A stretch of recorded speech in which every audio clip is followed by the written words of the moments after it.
Like, subscribe, and leave a comment if you can handle stories that don't let go, because once you step into this case, there's no turning back. The rain was coming down hard on Interstate 81 when the call crackled over the police radio. At 2:17 a.m. a state trooper had spotted a sedan abandoned on the shoulder hazard lights blinking like a heartbeat about to stop. The driver's door was open. The engine was still warm, and there was blood on the pavement, dark, smeared, and leading straight into the tree line. By the time detectives arrived, the forest smelled of wet leaves and metal. Flashlights cut through the darkness, bouncing off trunks, rocks, and something no one expected to see so close to the road.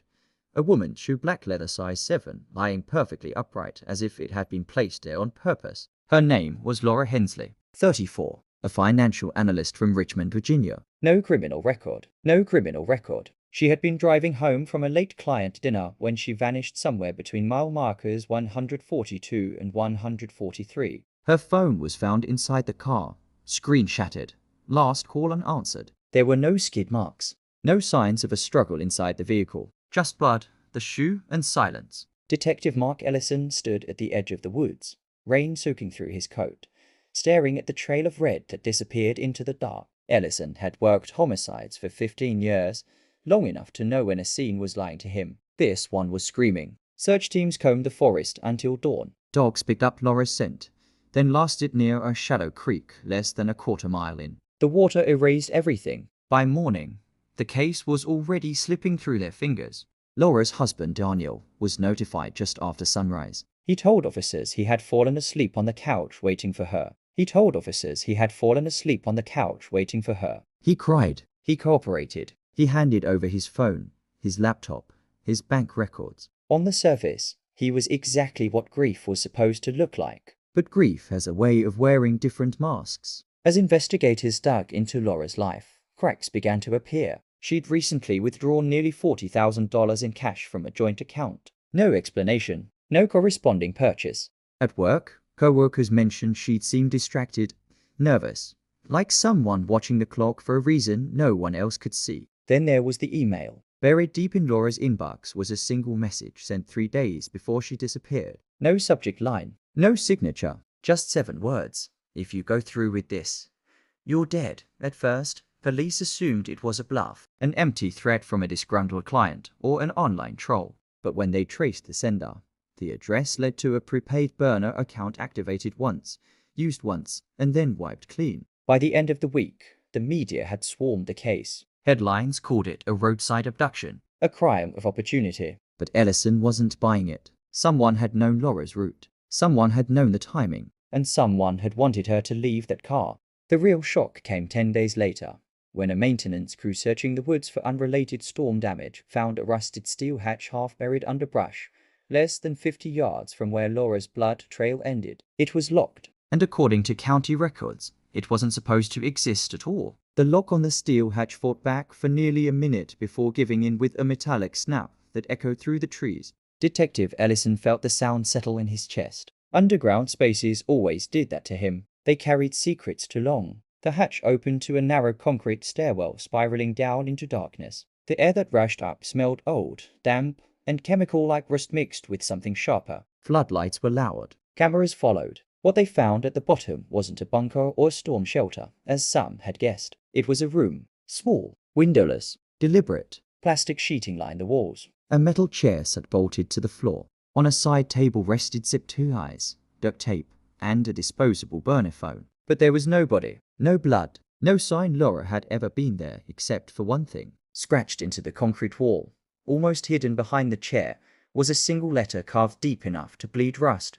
Elect. The discovery shifted the entire case. This wasn't a spontaneous crime. This was preparation. County records turned chaotic fast. The land belonged to a shell company registered out of Delaware, dissolved 6 months earlier. No employees, no assets, no paper trail worth trusting. Someone had buried a room near a highway and made sure no one knew it was there. Then the burner phone rang. It happened while evidence techs were still cataloging the site. The phone buzzed once, vibrating against the steel table. Ellison froze. The call log showed one incoming call. No caller ID. The call lasted 3 seconds, then disconnected. A message followed. Stop digging. The task force went into lockdown mode. Patrols doubled. Surveillance widened.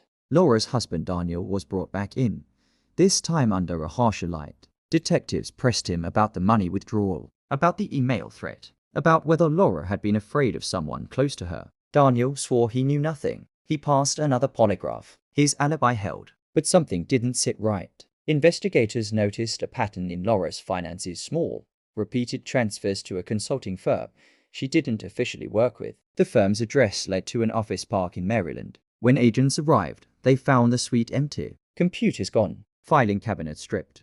The only thing left behind was a shredded document in a trash bin downstairs, hastily discarded. When reconstructed, it revealed partial names, dates, and a heading that made everyone in the room go quiet: Internal Risk Exposure Report. Laura hadn't just been an analyst. She'd been documenting something dangerous enough to scare people with money, reach, and patience. That night, Detective Ellison received an anonymous envelope at his home. No return address. Inside was a flash drive and a handwritten note. "You're closer than you think. Ask you benefits."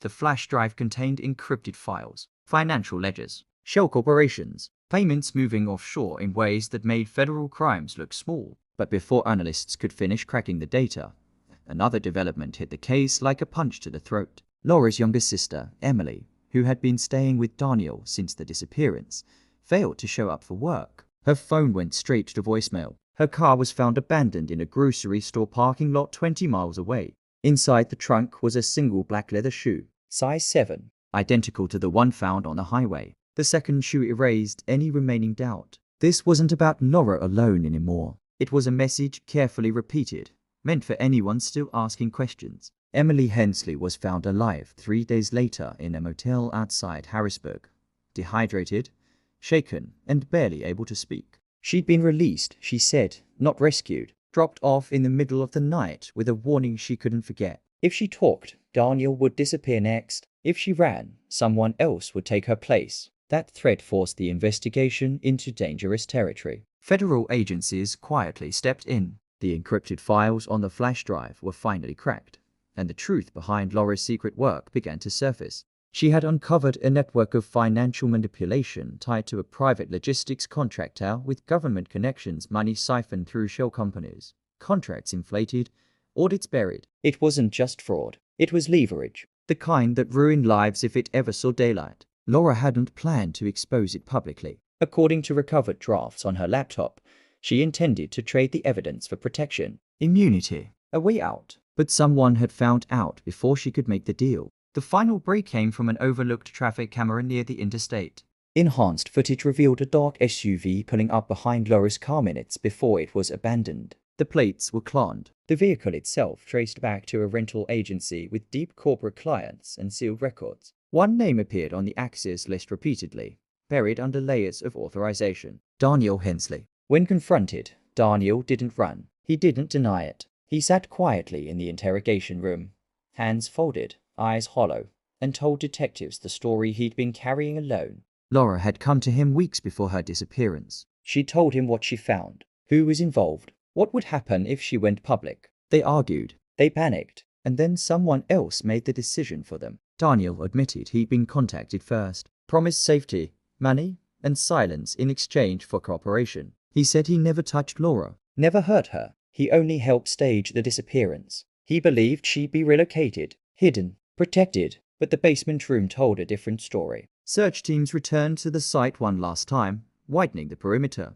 This time, they found remains downstream from the creek what the water had hidden long enough to break the case open. Laura's death was ruled a homicide. Cause withheld, evidence incomplete, no direct suspect named. Daniel was charged not with murder, but with obstruction, conspiracy, and financial crimes tied to the network Laura uncovered. He accepted a plea deal that sealed key evidence under national security exemptions. Names were redacted, records locked away. The trial never made headlines. Officially, the case remains unsolved. No suspect, no closure. Months later, Detective Ellison received one final envelope. Inside was a photo taken from a distance. A roadside at night, hazard lights blinking, rain falling hard. On the back, 4 words were written in black ink. Some stories don't end. If this case got under your skin, you're not ready for what's coming next. Subscribe, stay close, and don't stop asking questions, because the truth doesn't disappear. It just waits.